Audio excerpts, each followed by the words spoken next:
Your cat may understand far more of what you say than you think, but the way you speak to them matters more than you realise.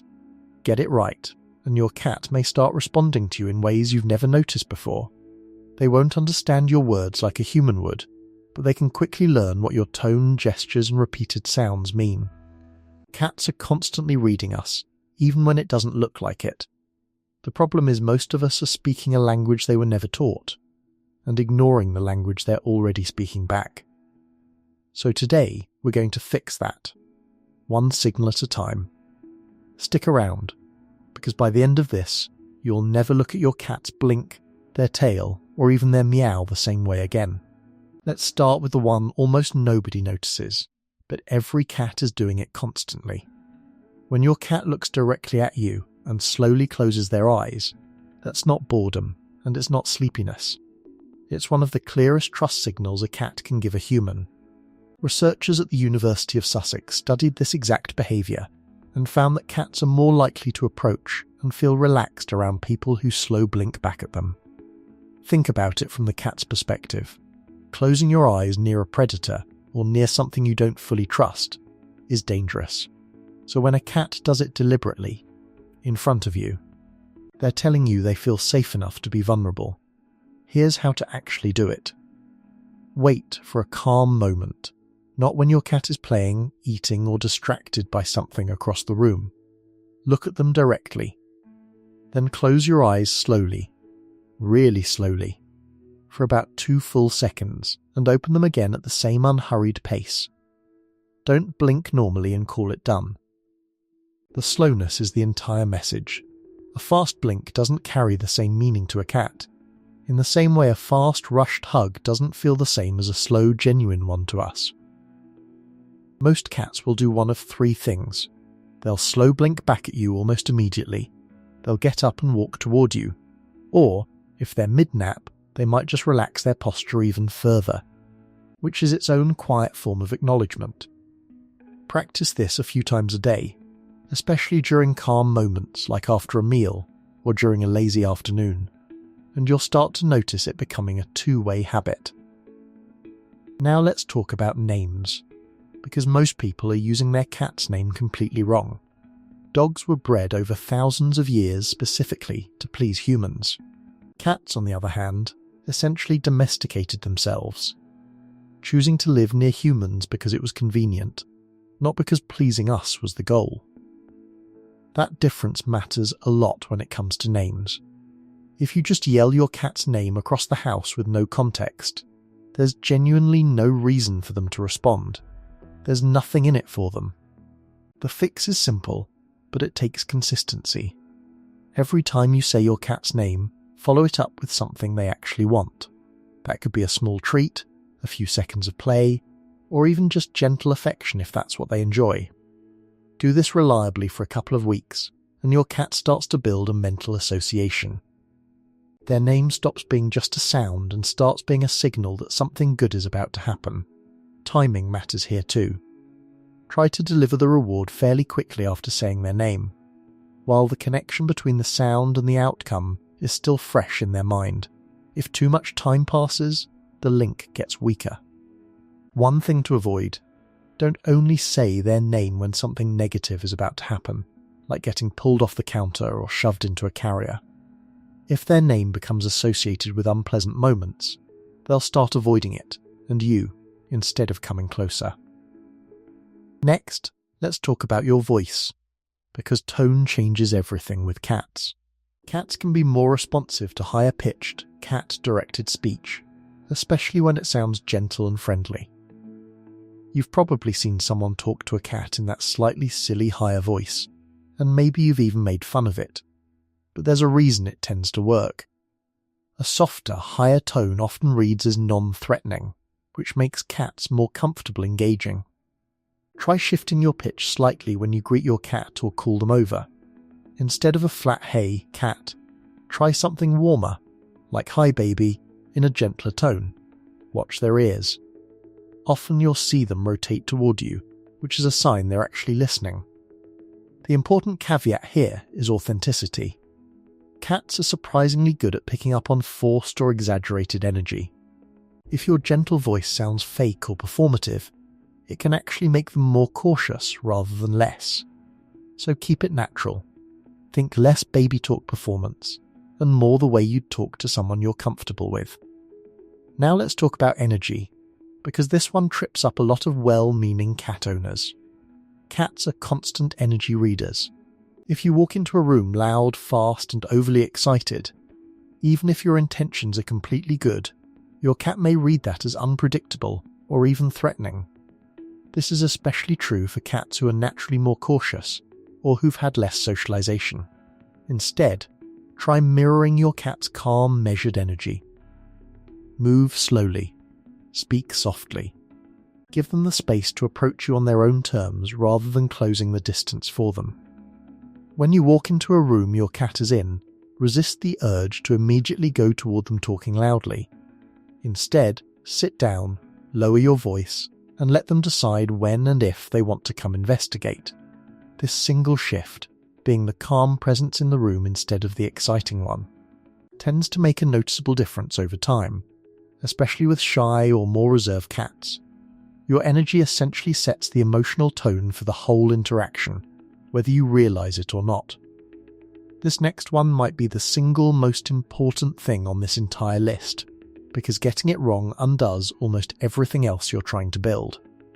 Learn to recognize when your cat is telling you not right now, and actually respect it. Flat ears, dilated pupils, a tense body, hiding or simply walking away, these are all clear signals that your cat wants space. A lot of owners miss these signals entirely, or notice them and push forward anyway, hoping the cat will warm up if they just keep trying. Usually, the opposite happens.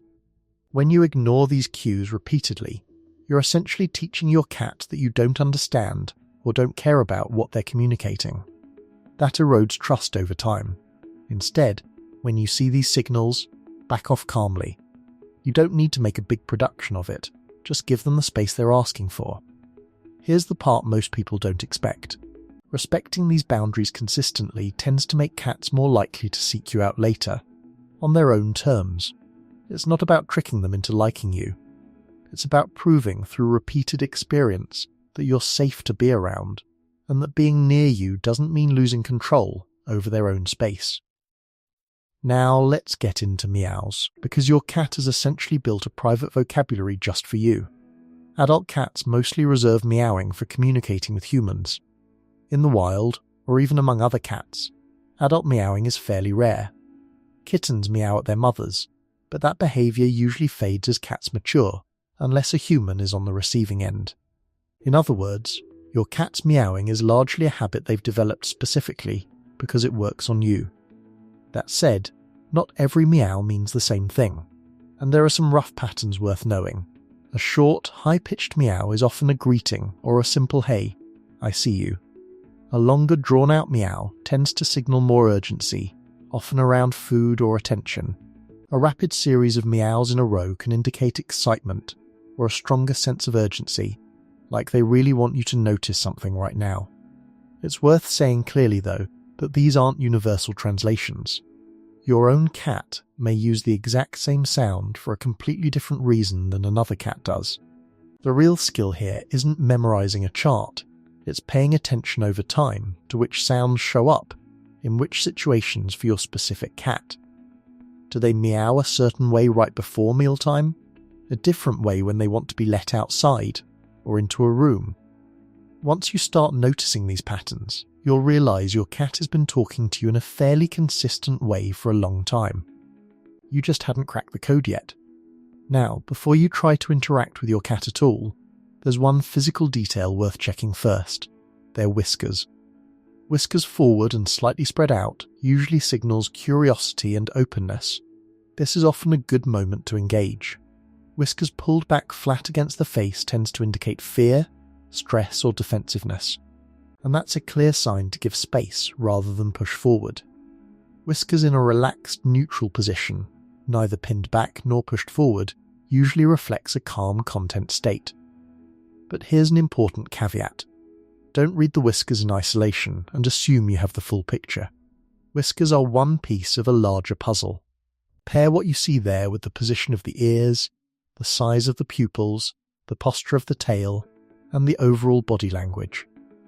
When several of these signals line up, you'll have a much more reliable read on whether your cat wants interaction or space, compared to focusing on just one feature alone. Let's talk about timing your interactions around your cat's natural energy, because when you try to communicate matters almost as much as how. Cats are hunters by instinct, and pent-up energy can make it genuinely difficult for them to focus on you, on training, or on calm interaction in general. If your cat seems distracted, twitchy, or overstimulated, that might not be about you at all. It might just be built-up energy with nowhere to go. Try spending 10 to 15 minutes playing with your cat using a wand toy or a laser pointer before attempting any serious training or bonding session. If you're using a laser pointer, it's worth switching to a physical toy for the last minute or so of play, so your cat actually gets to catch something real at the end, rather than chasing a light that can never be caught. That small detail matters more than people realise. It gives the play session a satisfying conclusion, instead of leaving your cat keyed up with nowhere for that hunting energy to land.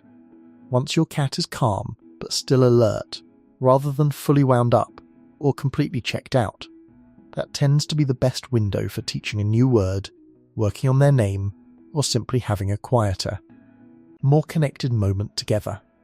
Now here's a technique that works especially well for cats who are naturally shy, cautious, or still building trust with you. Instead of always trying to hand feed treats directly, try tossing them a short distance away instead, maybe 2 or 3 feet. Say your cat's name, make eye contact, and then toss the treat rather than reaching toward them. This removes the pressure of close contact, while still clearly communicating that good things come from you. Over time, especially when combined with a calm voice and consistent name association, most cats naturally start closing that distance on their own, approaching a little closer each time rather than waiting for you to come to them. The pace is entirely up to your cat. Some will close the gap within days, others might take weeks or even months, and that's completely normal. The point isn't speed, it's giving your cat full control over how and when they approach, which tends to build a much more durable kind of trust than forcing proximity ever does. Let's close out with something that applies to nearly every physical interaction you have with your cat: the 3-second rule. When you're petting your cat, pause every few seconds and watch what they do. If they lean into your hand or nudge you for more, continue. If they go still, pull away, or their tail starts flicking, stop completely. A huge number of so-called unpredictable cat scratches or bites actually happen because a cat gave clear signals they were done, and those signals simply got missed or ignored in the moment. By pausing regularly, you're essentially asking, in a language your cat understands, "Do you want more?" Instead of assuming the answer is yes, until they're forced to escalate to make it obvious. This turns petting from something that happens to your cat into something that happens with them, a genuine back and forth instead of a one-sided action. What's interesting is that most cats, once they learn you'll actually stop when asked, become more relaxed and more willing to lean into affection, not less. Removing the fear of being overhandled tends to make cats more open, not more distant. If your cat startles, gets scared by something loud, or you accidentally step near their tail or paw, don't panic, and don't over-apologise with big dramatic gestures either.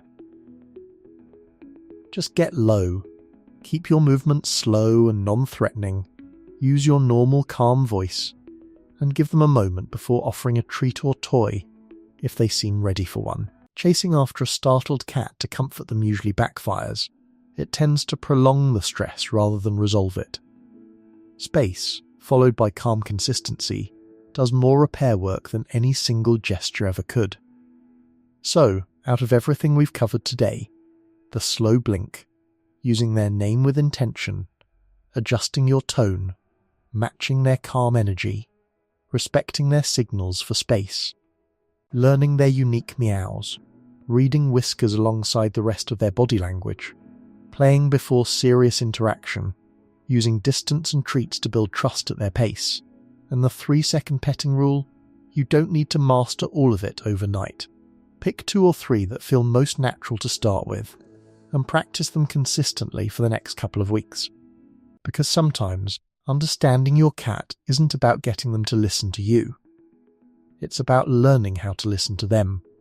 So tonight, don't just call your cat. Watch them. Notice their eyes, their ears, their whiskers, and the way they respond to your voice. Give them a slow blink. Say their name gently. And then, give them the one thing cats value more than almost anything else. The freedom to choose whether they come closer. Because the better you understand your cat, the less you'll need to ask them to understand you.